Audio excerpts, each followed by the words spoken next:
오늘은 제자, 부름받은 사람이란 제목으로 함께 말씀을 나눕니다. 오늘부터 한 달 동안 제자는 어떤 사람인가, 또 어떤 순서를 통해 우리가 제자가 되는가를 대해서 말씀을 드리는데요. 그 중에 오늘은 첫 번째 시간으로 제자는 부름받은 사람이다 라고 하는 것입니다. 예수 그리스도께서 저와 여러분을 제자로 부르신 줄로 믿습니다. 이 부름이라고 하는 건 콜링, 또 다른 말로 하면 소명이라고도 하죠.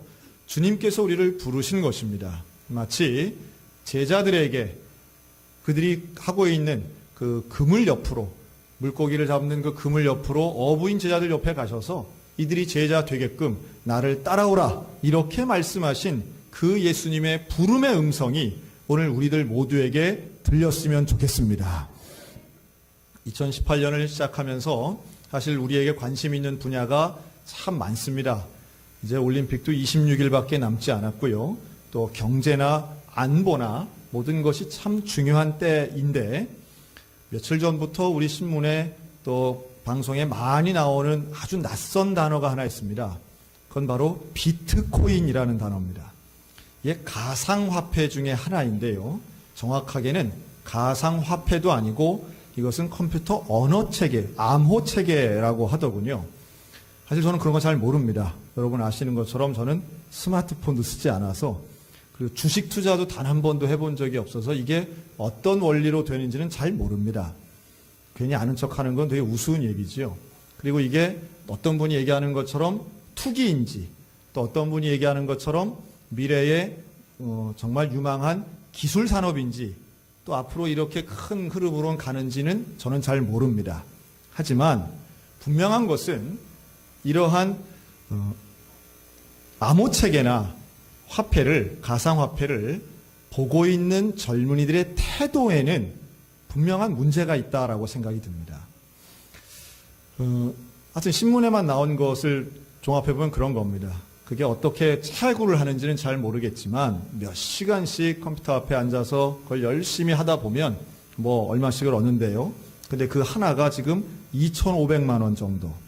그래서 처음에는 이게 100원도 안 되던 것이 지금 2,500만 원을 한다는 겁니다. 실체가 없는 것인데도. 그리고 이게 정부가 부정적으로 한마디 얘기했더니 단 5시간 만에 2,500만 원짜리가 1,700만 원이 됐다는 거죠. 그래서 순식간에 뭐 반토막이 나고, 뭐 어떤 저는 이해하기는 그런 주식의 투자처럼 이해를 하고 그 가치가 떨어졌다, 사라졌다, 이렇게 이해를 하고 있습니다. 그런데 여기에 대해 물론 일부겠지만 많은 우리 대한민국 20, 30대들이 여기에 관심을 갖고 자기의 전 재산을 투자하는 겁니다. 어떤 사람은 그걸 통해서 뭐 단 몇 시간 만에 몇 억을 벌었다, 이런 소문들이 막 나고요. 그런데 반면 제 관심을 끈 인터뷰는 바로 이거였습니다. 20대 후반의 젊은이가 뭐라고 하느냐 하면 자기가 몇 년 동안 일하고 벌었던 거 전 재산을 여기에 넣었다는 거예요. 5천만 원이랍니다. 전체를 다 여기다 넣었는데, 그러면 물어보는 거죠. 그거 한순간에 날아가고 잃어버릴 수도 있지 않냐? 그럴 수도 있다. 그런데 이거 왜 하냐? 그때 이 젊은이가 하는 얘기 이겁니다. 내게 있어서 5천만 원이라고 하는 것은 있어도 흙수저, 없어도 흙수저. 5년, 10년 지난다고 해서 이거를 내가 착실하게 모아서 모은다고 해도 자기가 생각해 보니 자기는 지금 살고 있는 동네 집 한 채를 살 수가 없더라는 거예요. 그래서 이거 합니다. 이 인터뷰에 수많은 사람들이 호응해서 SNS에 아주 화제가 됐더라고요. 또 반면 어쨌든 그런 걸 통해서 큰 수익을 냈다는 사람들이 사표를 내고 그 사표를 인증샷을 찍어서 올리는 게 유행처럼 됐다고 합니다. 여기 계신 분들 중엔 그런 분이 별로 없는 것 같지만, 제가 그러한 모습들을 보면서 느낀 건 이겁니다. 더 이상 노동의 가치는 자본의 능력을 이길 수가 없는 것처럼 생각하는구나. 그리고 모든 사람들이 돈이 최우선으로 생각하는구나. 돈이 제일 중요하고, 직장에서의, 노동에서의 가치나 혹은 내가 어떤 열심히 일해서 일하는 보람 같은 건 다 필요 없고 그저 수단, 방법, 절차 또는 다른 어떤 피해의식과 상관없이 돈만 많이 벌면 되는 거구나. 이렇게 사람들이 생각하고 있구나. 그리고 그렇게 생각하도록 사회가 만들어가는 구조도 존재하는구나. 참 서글펐습니다. 여러분, 이럴 때일수록 우리 정신 차려야 되지 않겠나 하는 생각이 듭니다. 그리고 그 정신 차린다는 것은 최소한 예수를 믿는 우리만큼은 인생에 있어서 무엇이 제일 중요한가를 정확히 알고 세상 가운데 증거하는 사람이 돼야 될 줄로 믿습니다. 부자가 되지 말라는 얘기도 아닙니다. 돈이 나쁘다는 얘기도 아닙니다. 하지만 돈 버는 것보다 더 중요한 것이 있음을 우리는 알아야 되는 것이지요. 그래서 돈을 벌 수 있는 그물을 내려두고 예수 그리스도를 따르는 이 행위는 바로 오늘 저와 여러분에게 꼭 필요한 일이고, 그 부르심을 들을 수 있는 영적인 마음의 문이 열리고 귀가 열리시기를 주님의 이름으로 축원합니다. 세상에 많은 부름들이 있습니다. 돈이 나를 불러요. 명예가 나를 불러요. 다른 유명한 것들이 나를 부릅니다. 아이고, 이거 안 하면 나만 도태되는 거 아니야? 아이고, 나도 여기 뛰어들어가야 되는 거 아니야? 세상은 수도 없는 부르심들이 존재하고 있지만 우리는 그 가운데에 가장 중요한 예수님의 부르심을 들을 줄 알아야 된다는 겁니다. 예수님이 이 시간 저와 여러분을 부르시는 줄로 믿습니다. 예수님이 우리를 부르시고 계세요. 여러분, 이거 잘 생각해 보세요. 그 증거가 있습니다. 예수님이 우리를 부르시는 증거가 있는데 그건 바로 우리가 지금 여기 앉아 예배드리고 있다는 거예요. 평창올림픽에 국가대표로 사람들이 나갑니다. 여러분, 국가대표로 나가려면 누가 그 사람 불러야 됩니까? 국가가 불러야 되는 거예요. 국가가 이 사람을 대표로 세워야 되는 겁니다. 자기가 하고 싶다고 무조건 나가는 게 아니에요. 우리들도 마찬가지입니다. 제자가 된다라고 하는 의미는 내가 제자가 되고 싶어 하는 마음도 물론 중요하지만 그보다 더 먼저 되고 더 중요한 것은 예수님이 우리를 제자로 부르셨다는 거예요. 그 부르심에 순종하는 사람이 제자가 되는 것이고 그 응답이 우리 삶의 변화로 드러나야 될 줄로 믿습니다. 그 예수님의 부르심. 그래서 교회도 마찬가지라고 저는 보는데요. 우리가 소위 이사를 가거나 어떤 상황에 의해서 이제 교회를 결정해야 될 때가 있습니다.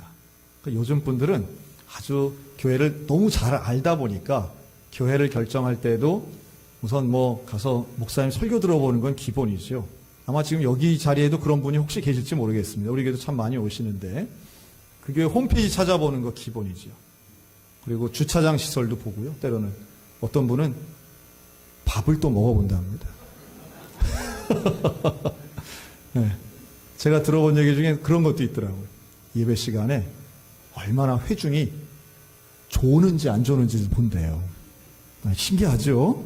그러니까 그건 뭐냐 하면 회중의 수준을 본다는 거예요. 설교자의 수준은 인터넷으로 볼 수 있는데 회중의 수준은 가서 봐야 된다는 거예요. 아, 그런 분들까지 있더라고요. 그런데 그런 분은 예배 어떻게 드릴까요? 이렇게 드리는 거예요. 네, 걸리지 마시기 바랍니다. 어쨌든 좋은 교회, 또 교육시설이 좋고 내 자녀에게 좋은 프로그램이 있는 교회들을 찾는 행위 자체가 뭐 나쁘다, 악하다 이렇게 볼 수는 없겠지요. 그러나 중요한 게 있습니다. 여러분, 내가 교회를 선택한다라고 하면 이것은 조금 문제가 있다 하는 거예요. 예수님이 나를 불러주시는 게 먼저라면 제자들이 모이고 제자가 되는 이 교회라고 하는 것은 하나님을 만나고 말씀을 배우는 이곳을 내가 선택했다, 내가 골랐다, 내가 등급을 매겼다. 사실 이런 표현 자체는 하나님의 부르심, 그리스도의 부르심에 대한 순종하는 태도가 아니라 내가 뭔가 평가할 수 있다는 약간의 교만이 있지 않나 하는 생각이 듭니다. 여러분, 신중하게 기도 중에 내가 이 교회를 오고 어떤 교회를 갔다 할지라도 하나님의 인도하심이라고 하는 믿음의 고백이 있었으면 좋겠습니다. 그리고 교회를 가도 주님이 나를 이끌으시고 인도하셔서 내가 그 은혜 가운데 이곳에 와 있습니다. 모든 것이 주님의 은혜입니다. 모든 것이 주님의 부르심입니다. 라고 생각하면 그 사람이 그 교회에서 하는 신앙생활과 책임감, 사명감도 분명히 다를 것입니다. 만약 내가 선택했다고 하면 얼마든지 그 선택은 바뀔 수 있지 않겠습니까? 뭐 왔는데 또 뭐가 하나 마음에 안 들면 아, 여기 아니네. 또 마이너스 딱 하고 미련 없이 다른 교회 간다? 여러분, 이것은 건강한 신앙생활 되기 조금 어렵다 하는 말씀을 드리는 겁니다. 요한복음 15장 16절 이렇게 말씀합니다. 너희가 나를 택한 것이 아니요 내가 너희를 택하여 세웠나니. 주님이 먼저 부르시는 겁니다. 나의 능력이나 나의 자격으로 부르신 것도 아닙니다. 여러분, 예수님이 공생애를 시작하시면서 12명의 제자를 맨 먼저 부르시죠. 근데 이들에게는 제자가 될 만한 어떤 자격이 있어서 부르심 받은 사람들이 아니에요. 이들은 하나같이 평범한 사람들이고 평범한 직업의 사람들이었습니다. 굳이 말하자면 다양한 종류의 사람들이었다 이렇게 볼 수 있어요. 먼저 어부가 나오죠. 오늘 본문에 나오는 시몬과 안드레, 이들은 어부였습니다. 어부는 그렇게 존경받는 직업이 아니죠. 또 12명 중에 마태는 세리였습니다.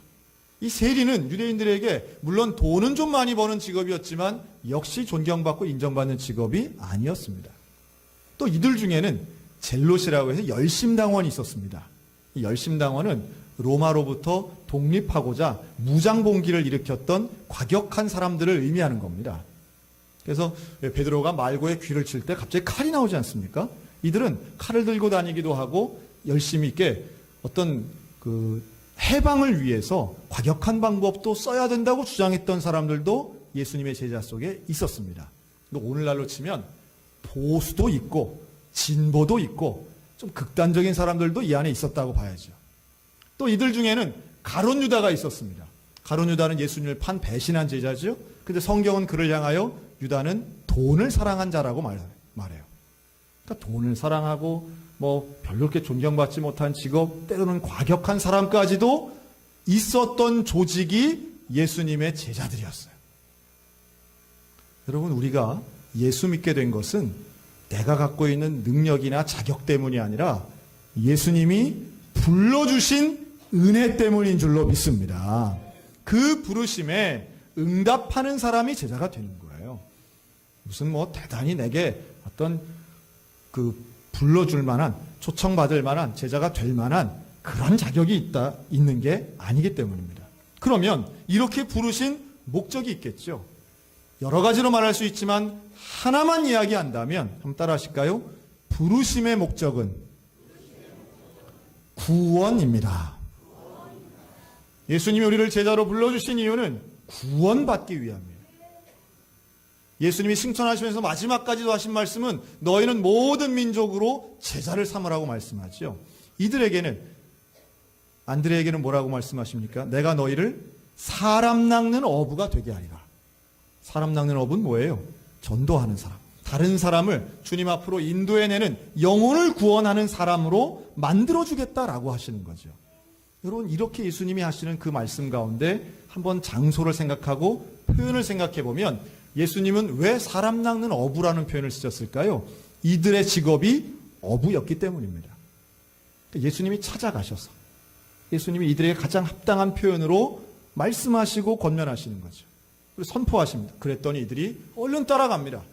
우리에게 제자의 사명이 주어진 참 중요한 것은 나뿐만 아니라 이웃을 구원하기 위해서입니다. 그러기 위해서 우리는 제자의 삶을 가정과 직장과 사회 속에서 살아야 할 사명이 있는 줄로 믿습니다. 그러니까 우리가 제자의 삶을 살아내는 현장들이 있어요. 그 중에 참 중요한 부분 중에 하나가 바로 직장입니다. 저는 직장과 가정, 누누이 말씀드리지만 우리의 사생활이 드러나는 그곳에서, 직장에서 사생활이 드러나나요? 드러납니다. 직장생활 같이 하는 사람들에게 인정받는다는 건 얼마나 중요한지 몰라요. 제가 최근에 우리 교회 성도님한테 간증을 하나 들었습니다. 이분 간증이 제 마음을 얼마나 기쁘게 했는지 몰라요. 20년도 더 된 옛날입니다. 그때에 한 사무실 안에서 일했던 분이 계시대요. 한 사무실 안에서. 그런데 20여 년이 지난 다음에 지금 와서 보니까 그때 그분이 우리 교회 장로님이 된 거예요. 네? 여러분, 이런 거 생각하면 깜짝깜짝 놀랍니다. 어디서 만나서 나중에 우리가 어디서 무엇이 되어 다시 만나랴 몰라요. 그때만 해도 이분이 물론 교회를 띄엄띄엄 다니긴 했는데 이분은 저한테 말씀해 주신 분은 이제 술도 좀 마시고 이랬던 거예요. 그래서 제가 이 시간 말씀을 못 드려요. 근데 어쨌든 같은 사무실에서 일한 거예요. 그런데 원래 직장이라는 게 또 회식이 있고 이렇잖아요. 회식을 하면 당연히 술자리고 있고 그런데 그때는 장로님이 아니셨던 거죠. 그때 이 집사님은 술자리가 있으면 술을 안 마시는 거예요. 다른 분들은 다 교회 다니니 뻔히 아는데도 다 술 드시고 하는데 이분은 술을 안 드시더라는 거예요. 물론 담배도 안 피지만 술, 담배가 신앙의 전부라고 할 수는 없지만 직장 생활하시면서 이게 얼마나 어려운 것인가 아마 아시는 분들 있을 거예요. 그런데 이분 눈에 뭐가 보였느냐 하면 어느 날은 회식 자리인데 상사가 그 직장 상사가 술을 권하면서 마시라고 그러더라고요. 못 마신다고. 자기는 마실 수 없다고 그러더래요. 이거 안 마시면 너 승진 못한다고 그런대요. 그랬다는 거예요. 그걸 봤다는 거예요. 승진 못한다고. 마셨을까요? 안 마셨을까요? 안 마신 거예요. 자, 승진했을까요? 못했을까요? 꼭 그것 때문인지는 모르겠지만 승진을 못하셨어요. 승진 못하셨어요. 꼭 그것 때문인지 뭔지는 잘 모르겠어요. 그리고 한 20년 세월 지나서 같이 소양교회에서 신앙생활을 지금 하고 있는데 그분 장로님이신 거예요. 그분 보면은 어떤 생각이 들겠어요? 야, 승진은 못했지만 저분은 진짜 장로님이구나. 그럼 이쯤 되면 누구지 되게 궁금하실 거예요. 그렇죠? 여러분 궁금해하시지 말고 우리 교회 장로님은 다 그런 분이겠거니 생각하시면 은혜가 될 줄로 믿습니다. 네. 지금 장로님들이 혼란에 빠진 것 같은데 네. 저는 그런 간증을 들을 때면 가장 기쁩니다. 하여튼 오해는 안 하셨으면 좋겠어요. 승진이 나쁘다는 거 아닙니다. 네. 저는 그런 기도 많이 해요. 다 승진하시고 다 잘 되셨으면 좋겠어요. 하지만 승진이 안 되더라도 제자의 길을 걷는 것 때문에 승진이 안 된다면 여러분 그것은 영광된 일인 줄로 믿습니다. 승진이 되더라도 그것이 부정한 방법이나 타협이나 거짓이나 뇌물을 써서 된 것이라면 그것은 부끄러운 일입니다. 우리 많이 보잖아요. 가장 높이 올라갔다가 지금 교도소에 다 모이신 분들도 보잖아요. 물론 억울한 면이 있겠지요. 하지만 그 사람의 직위가 그 사람의 인생의 길을 100% 보여주는 거 아니라는 거예요.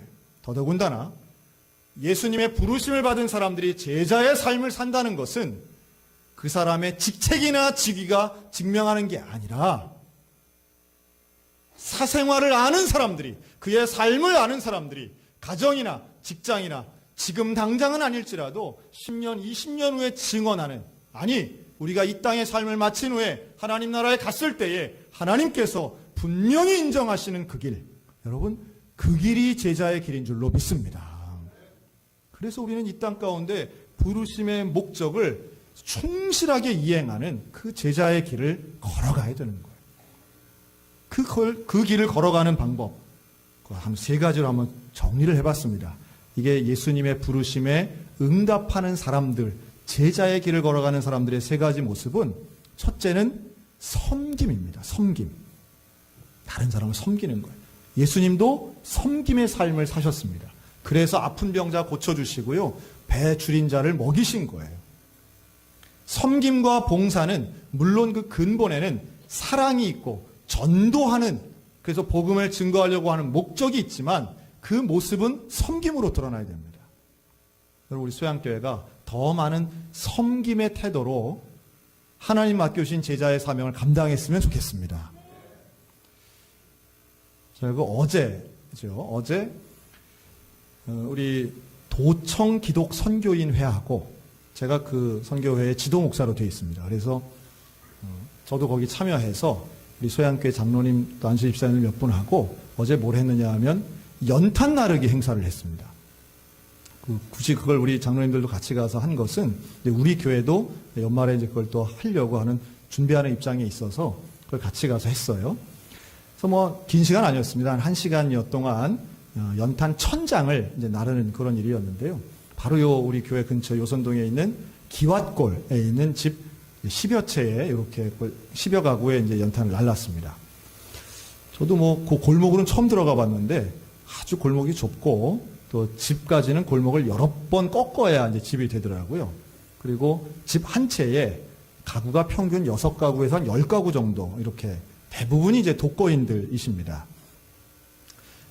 요새도 뭐 연탄 떼는 집이 있나 생각하실지 모르겠지만 많죠. 사실 우리 교인들 중에도 많고요.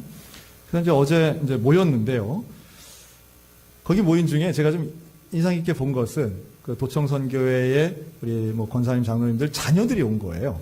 초등학생도 오고 중학생도 오고 고등학생도 왔습니다.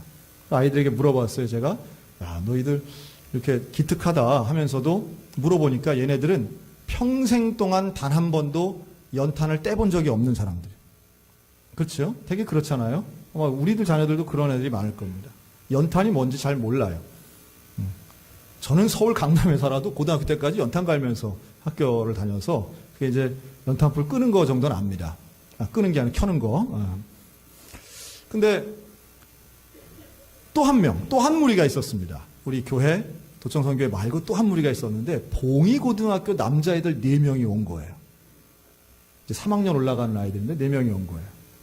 그럼 얘들이 도대체 왜 왔나?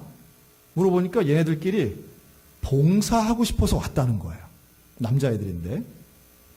야, 제가 보면서 정말 기뻤습니다. 뭐가 기뻤냐 하면 대개 17살, 18살짜리 대한민국 남자애들은 시간 나면 PC방 가고 그저 토요일 학교 안 가는 날은 스마트폰이나 텔레비전이나 볼 것 같은데 그게 아니라 봉사하겠다고 온 거예요. 교회 안 다니는 아이들인데. 그런 사람이 많습니다. 의외로. 신앙이 없어도요. 봉사하고 섬기고자 하는 사람들이 의외로 많은데 하여튼 우리를 좀 불편하게 만드는 얘기는 이런 거죠. 평생 교회 다니는데 단 한 번도 남을 위해서 자발적으로 봉사 한 번도 안 해본 분들도 조금 있지요. 네, 조금 있습니다. 그러나 세상은 교회를 향해서 섬김의 공동체인 것처럼 보는 거예요. 그게 아닐 때에 실망하는 겁니다. 우리가 좀 사랑이 넘치고 해서 자발적으로 섬김의 모습이 하면 좋겠는데 그게 안 되면 억지로라도 하셔야 됩니다. 억지로라도. 왜? 제자의 삶을 살기 위해서는 섬김은 당연한 거예요. 그래서 뭐 어쨌든 용서하세요. 그냥 어제 하는데 혹시 밴드에 올라간 걸 혹시 보신 분들이 계실지 모르겠는데요. 저는 그냥 사진만 막 찍고 일도 별로 안 했는데 사진 보면 저 혼자 다 한 것처럼 이렇게 나왔습니다. 민망하게. 근데 이제 뭐 지게에다가 연탄을 메고 이제 나르는데 우리 장로님이 오셔서 그러는 거예요. 목사님, 저기 골목 안에 연탄을 나르는데 집 하나가 어떤 집이 있냐 하면 점집이 있다는 게 점집.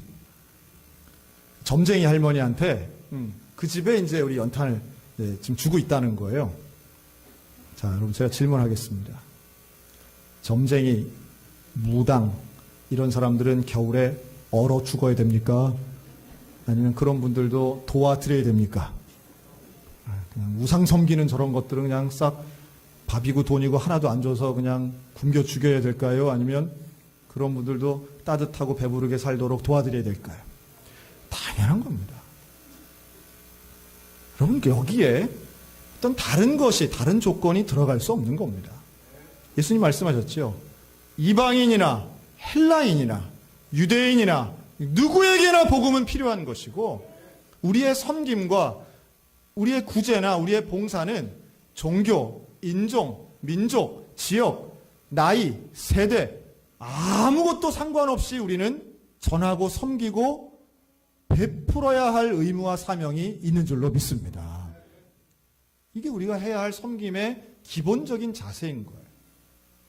예수님은 믿는 자 안 믿는 자, 이방인이나 유대인이나 가리지 않습니다.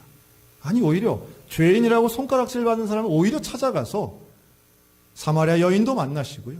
삭개오를 만나시고 그와 함께 식사하시고요. 오히려 그들 가운데 사랑의 마음을 가지고 복음을 전하려 하신 분이 예수 그리스도예요. 그래서 점쟁이 할머니하고 우리 장로님하고 얼마나 인사 잘하시고 하셨는지 몰라요. 나중에 그 뒷집 할머님은 또 뭐 배지밀이랑 뭐 쌍화탕까지 이렇게 간식 사다 주시더라고요. 참 감사하더라고요. 그래서 저희가 우리가 정말 이웃들을 잘 생각 못했구나. 물론 우리 교회는 지금 우리 교회 나오든 안 나오든 상관없이 반찬 봉사를 통해서 이웃들을 지금 수십 년째 섬기고 있습니다. 매달 하고 있습니다. 참 감사한 일이죠. 앞으로 더 많이 이런 섬김의 모습은 우리가 계속 해야 하고 한 번도 안 한 분들에게 제가 권면을 드리는 겁니다. 저도 처음 했기 때문에 말씀드립니다. 한 번도 안 한 분들, 여러분, 올해가 가기 전에 섬김과 봉사를 실천해 보시기를 권면합니다. 나 말고 다른 사람은 많이 한다니까요. 저부터 그런 걸 깨달았어요. 그리고 우리에게 이 섬김의 태도는 중요하고요. 두 번째는 거룩한 삶입니다. 여러분, 제자는 누가 뭐라 해도 거룩한 삶을 살아야 합니다. 거룩한 삶은 복잡한 게 아니에요. 단순합니다. 하나님이 원하시는 거룩한 삶은 성령의 열매를 맺으면서 정직하고 성실하게 살아가는 지극히 상식적인 일입니다. 그리고 우리 예수 믿는 사람들이 거룩한 삶을 살아간다는 것은 제자의 능력을 발휘하는 순간이에요. 여러분, 세상의 요령, 세상의 방법이 아닌 하나님의 거룩한 열매, 거룩한 삶의 모습을 살아가는 이 시대의 제자들 되시기를 축복합니다. 그리고 하나 마지막으로 더 추가한다면 우리는 고난의 삶으로 부름받은 사람들입니다. 그 고난의 삶은 다른 말로 하면 십자가의 삶인 것입니다. 여러분, 예수의 제자가 된다는 건 편안한 삶을 산다는 게 아니에요. 각자의 십자가를 지고 나를 따르라고 예수님 말씀하시는데, 그 십자가를 지고 가는 것은 세상의 길이 아닌 예수님의 길을 따라가는 것입니다. 예수님이 좋아하는 것 좋아하고 예수님이 싫어하는 것 싫어하는 게 제자의 길입니다. 그 길에는 고난처럼, 고생처럼 보일 때도 있습니다. 때로는 따돌림을 당하거나 외로울 때도 있습니다. 그러나 분명한 건 이거지요. 그 길 가운데 진정한 영광이 있는 줄로 믿습니다. 예수님과 함께하는 그 길에 진짜 영광이 있고, 가짜 영광 세상이 주는 그런 것이 아니라 하나님이 말씀하시고 예수님과 함께 가는 부활의 영광, 생명의 영광, 구원의 영광이 이 제자의 삶 가운데 분명히 있음을 믿으시기 바랍니다. 예수님 우리를 부르세요. 그 부르셨을 때 베드로와 안드레가 즉시로 그 그물을 내려두고 예수를 따르지 않습니까? 그 따르기 시작한 이후부터 이들에겐 고생이 연속이에요. 생각지도 못했던 일들이 벌어집니다. 가끔 기적이 일어나고 가끔 오병이어가 일어나서 야, 이거 좋은가 보다, 잘 되나 보다, 더 좋은 일이 있나 보다라고 생각하는 그때에 예수님은 십자가에 달려 돌아가시고 제자들에게는 환난과 핍박이 온 거예요. 여러분, 제자의 길에는 언제나 고난과 환난이 있음을 기억하셨으면 좋겠어요. 여러분, 세상의 길에도 돈 버는 사람들도요, 돈 벌려고 해도 얼마나 어려운 고생이 많은지 몰라요. 돈 버는 거에도, 돈 버는 거 제가 무시하는 건 아니지만 그 일에도 고생이 있는, 거룩한 길, 생명의 길에 왜 환난이 없겠습니까? 진짜 길을 걸어가려면 여기에는 분명한 어려움과 고난이 있는 것입니다. 그러나 그 십자가의 고난 뒤에는 부활의 영광이 있는 줄로 믿습니다. 주님이 우리에게 약속하시는 거예요. 그 제자의 길을 여러분 포기하지 마시고 평생토록 걸어가는 그리스도의 제자들 되시기를, 그 부르심에 응답하는 순종하는 사람들이 다 되시기를 주님의 이름으로 축원합니다. 아멘.